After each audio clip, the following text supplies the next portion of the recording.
झोपड़ी के द्वार पर बाप और बेटा दोनों एक बुझे हुए अलाव के सामने चुपचाप बैठे हुए हैं और अंदर बेटे की जवान बीवी बुधिया प्रसव वेदना में पछाड़ खा रही थी।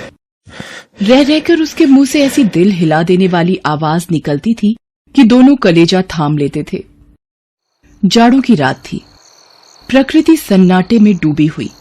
सारा गांव अंधकार में लय हो गया था। घीसू ने कहा, मालूम होता है बचेगी नहीं। सारा दिन दौड़ते हो गया, जा देख तो आ।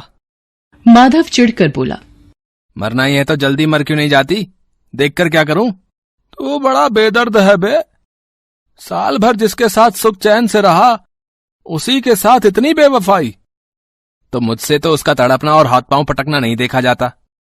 मुझे वहां जाते डर लगता है। डर किस बात का है? मैं तो यहां ही हूं। ऐसा तुम ही जाकर देखो ना। अब मेरी औरत जब मरी थी तो मैं 3 दिन तक उसके पास से हिला तक नहीं। हाँ, और फिर मुझसे लजाएगी कि नहीं? जिसका कभी मुंह नहीं देखा उसका आज उधड़ा हुआ बदन देखूं, है? उसे तन की सुध भी तो ना होगी। मुझे देख लेगी तो खुलकर हाथ पांव भी न पटक सकेगी। मैं सोचता हूं कोई बाल बच्चा हुआ तो क्या होगा। सूंठ गुड़ तेल कुछ भी तो नहीं है घर में। वहीं अलाव के सामने अपनी धोतियां ओढ़कर पांव पेट में डाले सो रहे, जैसे 2 बड़े बड़े अजगर गेंडुलिया मारे पड़े हों, और बुधिया अभी तक कराह रही थी। सवेरे माधव ने कोठरी में जाकर देखा तो उसकी स्त्री ठंडी हो गई थी। उसके मुंह पर मक्खियां भिनक रही थीं। पथराई हुई आंखें ऊपर टंगी हुई थी। सारी देह धूल से लथपथ हो रही थी। उसके पेट में बच्चा मर गया था। माधव भागा हुआ घीसू के पास आया। फिर दोनों जोर जोर से हाय हाय करने लगे और छाती पीटने लगे। पड़ोस वालों ने ये रोना धोना सुना तो दौड़े हुए आए और पुरानी मर्यादा के अनुसार इन अभागों को समझाने लगे, मगर ज्यादा रोने पीटने का अवसर न था। कफन की और लकड़ी की फिक्र करनी थी। घर में तो पैसा इस तरह गायब था जैसे चील के घोंसले में मांस। बाप बेटे रोते हुए गांव के जमींदार के पास गए। वो इन दोनों की सूरत से नफरत करते थे। कई बार इन्हें अपने हाथों से पीट चुके थे। वादे पर काम पर ना आने के लिए पूछा, क्या है बे घिसुआ, रोता क्यों है? अब तो तू कहीं दिखलाई भी नहीं देता। मालूम होता है इस गांव में रहना नहीं चाहता। अब सरकार, बड़ी विपत्ति में हूं। माधव की घरवाली रात को गुजर गई। रात भर तड़पती रही सरकार।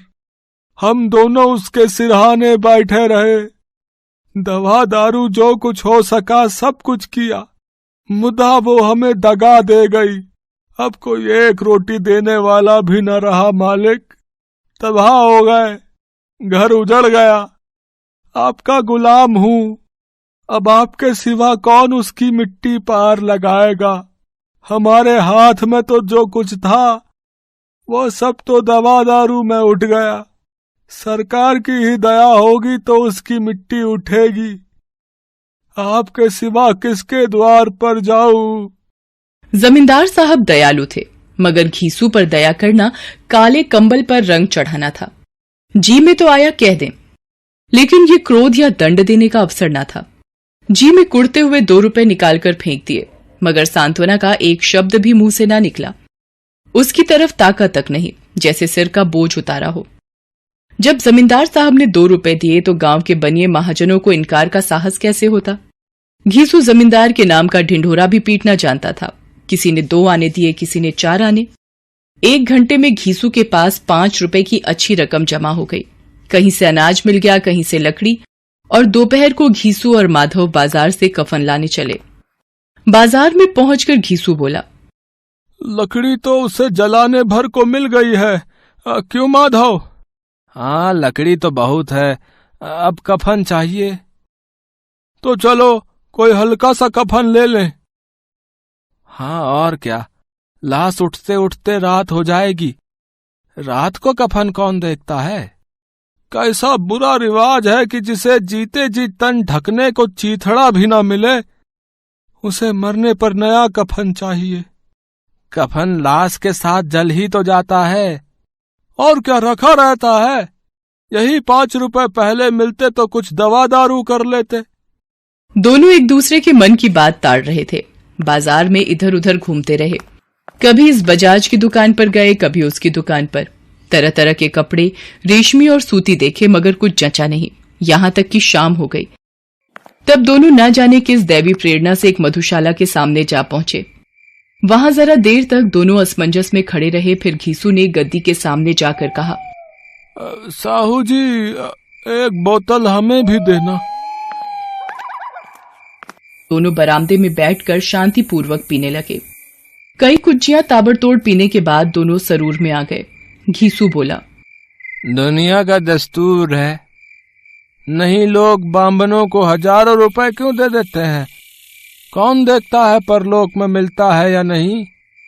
बड़े आदमियों के पास धन है फूके, हमारे पास फूकने को क्या है?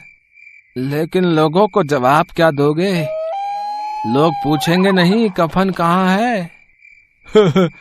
अबे कह देंगे कि रुपए कमर से खिसक गए, बहुत ढूंढा मिले नहीं। लोगों को विश्वास ना आएगा, लेकिन फिर वही रुपए देंगे। माधव आसमान की तरफ देखकर बोला, मानो देवताओं को अपनी निष्पापता का साक्षी बना रहा हो।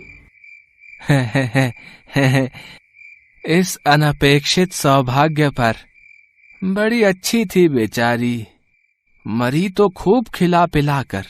आधी बोतल से ज्यादा उड़ गई। घीसू ने 2 सेर पूड़ियां मंगाई। चटनी, अचार, कलेजियां। शराब खाने के सामने ही दुकान थी। माधव लपक कर 2 पत्तलों में सारे सामान ले आया। पूरा 1.5 रुपया खर्च हो गया। सिर्फ थोड़े से पैसे बचे रहे थे जैसे जंगल में कोई शेर अपना शिकार उड़ा रहा हो। न जवाबदेही का खौफ था, न बदनामी की फिक्र। इन सब भावनाओं को उन्होंने बहुत पहले ही जीत लिया था। घीसू दार्शनिक भाव से बोला, हमारी आत्मा प्रसन्न हो रही है तो क्या उसे पुत्र न होगा? जरूर से जरूर होगा। भगवान तुम अंतर्यामी हो, उसे वैकुंठ ले जाना। हम दोनों हृदय से आशीर्वाद दे रहे हैं। आज जो भोजन मिला वो कभी उम्र भर न मिला था। एक क्षण के बाद माधव के मन में एक शंका जागी। बोला, क्यों दादा, हम लोग भी एक ना एक दिन वहां जाएंगे ही। घीसू ने इस भोले भाले सवाल का कुछ उत्तर न दिया। वो परलोक की बातें सोचकर इस आनंद में बाधा न डालना चाहता था। जो वहां हम लोगों से पूछे कि तुमने हमें कफन क्यों नहीं दिया तो क्या कहोगे? कहेंगे तुम्हारा सिर। पूछेगी तो जरूर। तू कैसे जानता है कि उसे कफन न मिलेगा? तू मुझे ऐसा गधा समझता है? 60 साल क्या दुनिया में घास खोदता रहा हूँ है? उसको कफन मिलेगा और बहुत अच्छा मिलेगा। माधव को विश्वास न आया। बोला, कौन देगा? रुपए तो तुमने चट कर दिए। वो तो मुझसे पूछेगी। उसकी मांग में तो सिंदूर मैंने डाला था। कौन देगा? बताते क्यों नहीं? वही लोग देंगे जिन्होंने अबकी दिया। हाँ, अबकी रुपए हमारे हाथ न आएंगे। भरपेट खाकर माधव ने बची हुई पूड़ियों का पत्तल उठाकर एक भिखारी को दे दिया, जो खड़ा इनकी ओर भूखी आंखों से देख रहा था और देने के गौरव, आनंद और उल्लास का अपने जीवन में पहली बार अनुभव किया। घीसू ने कहा, ले जा, खूब खा और आशीर्वाद दे। जिसकी कमाई है वो तो मर गई, मगर तेरा आशीर्वाद उसे जरूर पहुंचेगा। रोए रोए से आशीर्वाद दो। बड़ी गाढ़ी कमाई के पैसे हैं। वो वैकुंठ में जाएगी दादा, वैकुंठ की रानी बनेगी। हाँ बेटा, वैकुंठ में जाएगी। किसी को सताया नहीं, किसी को दबाया नहीं। मरते मरते हमारी जिंदगी की सबसे बड़ी लालसा पूरी कर गई। वो ना वैकुंठ जाएगी तो क्या ये मोटे मोटे लोग जाएंगे, जो गरीबों को दोनों हाथों से लूटते हैं और अपने पाप को धोने के लिए गंगा में नहाते हैं और मंदिरों में जल चढ़ाते हैं। मगर दादा, बेचारी ने जिंदगी में बहुत दुख भोगा। कितना दुख झेलकर मरी। वो आंखों पर हाथ रखकर रोने लगा, चीखें मार मार कर। घीसू ने समझाया, क्यों रोता है बेटा? खुश हो कि वो माया जाल से मुक्त हो गई, जंजाल से छूट गई। बड़ी भाग्यवान थी जो इतनी जल्द मोह माया के बंधन तोड़ दिए। और आखिर नशे में मदमस्त होकर वहीं गिर पड़े और उधर गांव में बेचारी बुधिया की लाश का अंतिम संस्कार गांव वालों ने जैसे तैसे कर दिया।